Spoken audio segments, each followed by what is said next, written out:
नमस्कार। 2023 की शुरुआत हो चुकी है और 9 राज्यों में विधानसभा चुनाव भी होने हैं और मिशन 2023 की शुरुआत के चलते ही यहां का क्या ओपिनियन पोल है, पहला ओपिनियन पोल क्या निकलकर सामने आ रहा है, 9 राज्यों में कौन कहां आगे दिखाई दे रहा है, क्योंकि 9 राज्य काफी महत्वपूर्ण माने जा रहे हैं, क्योंकि लोकसभा चुनाव से इन राज्यों के विधानसभा चुनाव पर काफी असर पड़ेगा, जिसमें मध्य प्रदेश, छत्तीसगढ़, राजस्थान, तेलंगाना, कर्नाटक, मिजोरम, त्रिपुरा जैसे राज्यों पर भी फरवरी से यहां पर विधानसभा चुनाव शुरू हो जाएंगे। और ताजा सर्वे के हिसाब से यहां का क्या महत्वपूर्ण आंकड़ा बन रहा है, कौन कहां आगे दिखाई दे रहा है। मिशन 2023 की तैयारी में बीजेपी जुट चुकी है, तो कांग्रेस ने भी यहां पर भारत जोड़ो यात्रा के जरिए साफ संकेत दे दिए हैं कि 2023 के चलते 2023 का रास्ता ढूंढ पाएंगे या नहीं। तो 9 राज्यों पर यहां किसको कितना फायदा हो सकता है अगर आज चुनाव हो जाए, तो फिर क्या कुछ आंकड़ा यहां पर बनने वाला है। क्या कांग्रेस को फायदा होगा,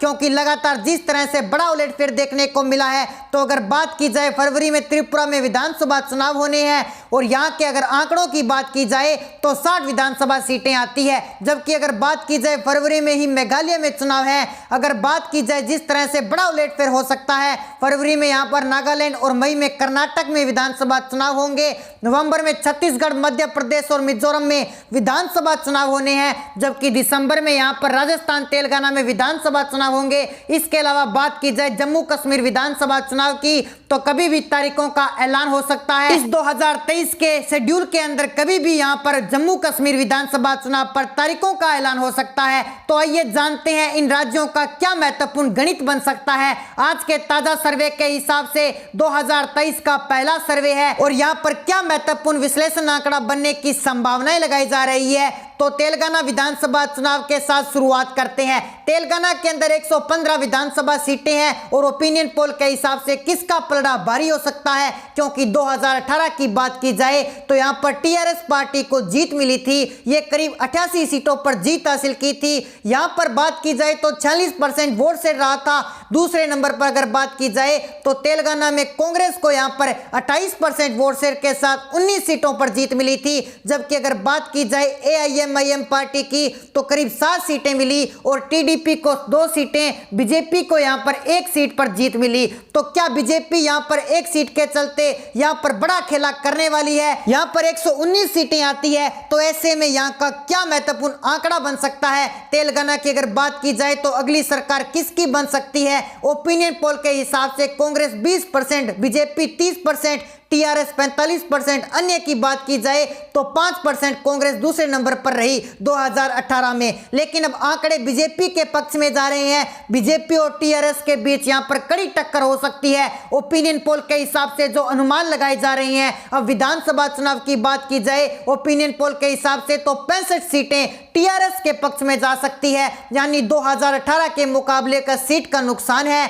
बीजेपी 1 सीट से बढ़कर करीब 35 सीटों तक पहुंच सकती है। तो जो तेलंगाना विधानसभा चुनाव को लेकर ओपिनियन पोल सामने आ रहे हैं, जिसमें कांग्रेस को कुछ सीटों का नुकसान है, 13 सीट, एआईएमएम को करीब 6 सीटों पर मिलने का अनुमान लगाया जा रहा है। तो क्या तेलंगाना में बीजेपी पहली बार अपने पूर्ण बहुमत से सरकार बना पाएगी या फिर टीआरएस को ही यहां पर बहुमत मिलेगा, ये काफी महत्वपूर्ण हो जाता है। इसके अलावा मध्य प्रदेश की बात की जाए तो मध्य प्रदेश में 230 विधानसभा सीटें आती है और मध्य प्रदेश में जो बड़ा उलटफेर देखने को मिला था, उसके चलते क्या मध्य प्रदेश में परिवर्तन देखने को मिलने वाला है।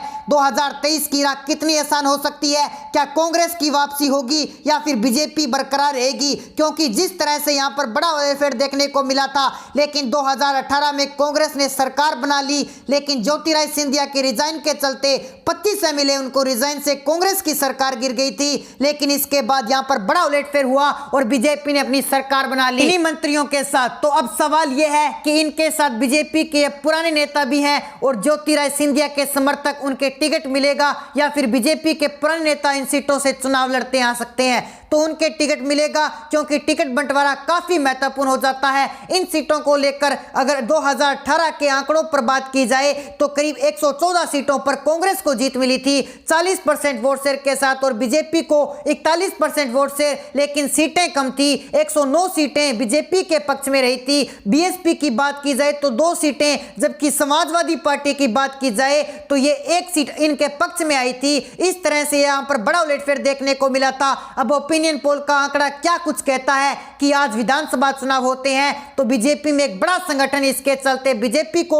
जबरदस्त फायदा हो सकता है। मध्य प्रदेश में बीजेपी को लेकर भी 130 सीटें तक इस समय पहुंच सकती है अगर आज चुनाव हो जाते हैं, क्योंकि जिस प्रकार का माहौल है, जिस प्रकार से बड़े बड़े दिग्गज नेता बीजेपी में शामिल हो चुके हैं और कांग्रेस के कुछ बड़े दिग्गज नेता बीजेपी में है, ऐसे में बीजेपी को यहां पर उन नेताओं का सीधा तौर पर फायदा होगा, जबकि कांग्रेस करीब 90 से 100 सीटों पर इस वक्त दिखाई दे रही है। और अन्य की बात की जाए तो अन्य के खाते में भी 7 सीटें जा सकती है, यानी आज चुनाव हो जाते हैं बीजेपी को यहां पर बहुमत का आंकड़ा मिल सकता है मध्य प्रदेश के अंदर। लेकिन त्रिपुरा की बात की जाए तो त्रिपुरा में भी 2023 में विधानसभा चुनाव होने हैं और त्रिपुरा में क्या कुछ आंकड़ा बन सकता है। त्रिपुरा की अगर बात की जाए तो 2018 के चुनाव के लिए तो 60 सीटों में से भारतीय जनता पार्टी को करीब 36 सीटें मिली थी, जबकि सीपीएस पार्टी को यहां पर करीब 16 सीटें और आईपीएफटी पार्टी को करीब 8 सीटें पर मिली थी। यानी बीजेपी को यहां पर बहुमत का आंकड़ा मिल गया था और त्रिपुरा को लेकर जो अनुमान है उस हिसाब से एकदम से यहां पर बीजेपी को करीब 36 सीटों का डायरेक्ट फायदा हुआ था।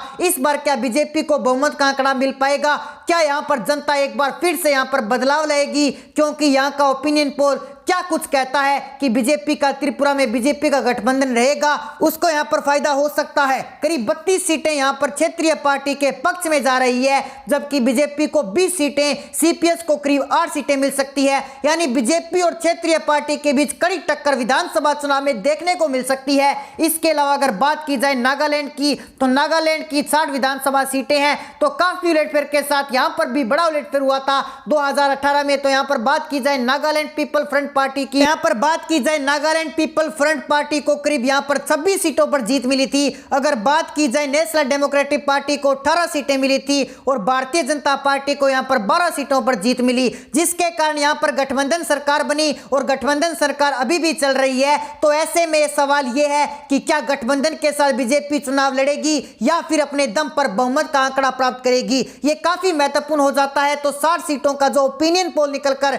सामने आ रहा है उस हिसाब से नागालैंड में यहां पर जो एनपीएफ पार्टी को बहुमत का आंकड़ा मिल सकता है, जबकि एनडीए को 19 सीटें, यूपीए को 4 सीटें और अन्य की बात की जाए तो 2 सीट पर सिमट सकती है। यानी नागालैंड फ्रंट पीपल पार्टी को बहुमत का आंकड़ा यहां पर मिल सकता है, अनुमान यहां पर लगाए जा रहे हैं। अब बात की जाए कर्नाटक में अगली सरकार किसके पक्ष में जा सकती है, यहां का सर्वे क्या कह रहा है, क्योंकि कर्नाटक में भी बड़ा उलटफेर देखने को मिला था और कर्नाटक को लेकर जो अनुमान अब लगाए जा रहे हैं, क्या कर्नाटक में फिर नाटक देखने को मिलेगा, क्या यहां पर बड़ा उलटफेर देखने को मिलेगा? बीजेपी नेता ने अपना मुख्यमंत्री यहां पर चेहरा भी बदल दिया है, तो ऐसे में क्या आंकड़ा बनेगा? क्योंकि यहां पर भी सरकार बदल चुकी है। पहले यहां पर कांग्रेस को यहां पर सरकार बनाने का आंकड़ा मिला था, कांग्रेस और जेडीएस की यहां पर सरकार थी, लेकिन बाद में यह सरकार ज्यादा समय तक नहीं चल पाई और कई विधायकों के रिजाइन के चलते फिर बीजेपी ने अपनी सरकार बना ली। तो बीजेपी ने यहां पर 104 सीटों पर जीत मिली और कांग्रेस को करीब 80 सीटें और जेडीएस को करीब 37 सीटें मिली थी और 1 सीट निर्दलीय को मिली थी।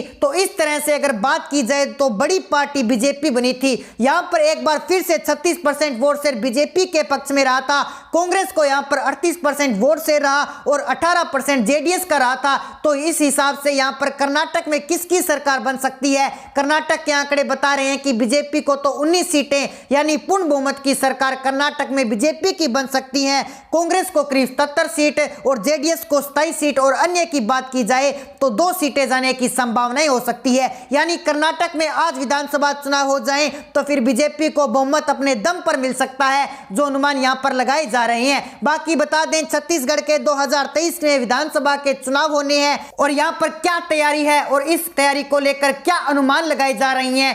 छत्तीसगढ़ के कुछ आंकड़े के ऊपर बात की जाए तो कांग्रेस को यहां पर 68 सीटों पर जीत मिली थी, सीधे तौर पर 29 सीटों का कांग्रेस को फायदा हुआ था, एक तरफा जीत मिली। भारतीय जनता पार्टी केवल 15 सीटों पर सिमट कर रह गई, 34 सीटों का नुकसान हुआ 2018 में। अगर बात की जाए यहां पर 43% वोट शेयर सिर्फ कांग्रेस पार्टी का रहा था और 33% भारतीय जनता पार्टी का रहा।